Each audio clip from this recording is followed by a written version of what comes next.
First program in Java. Java Quick Start. In Java, every application begins with a class name, and that class must match the file name.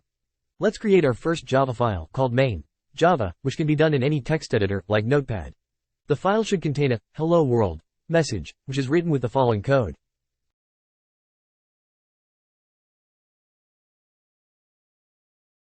Don't worry if you don't understand the code above. We will discuss it in detail in later chapters. For now, focus on how to run the code above. Save the code in Notepad as main.java. Open command prompt, cmd.x. Navigate to the directory where you saved your file, and type javac main.java. This will compile your code. If there are no errors in the code, the command prompt will take you to the next line. Now, type java main to run the file. The output should read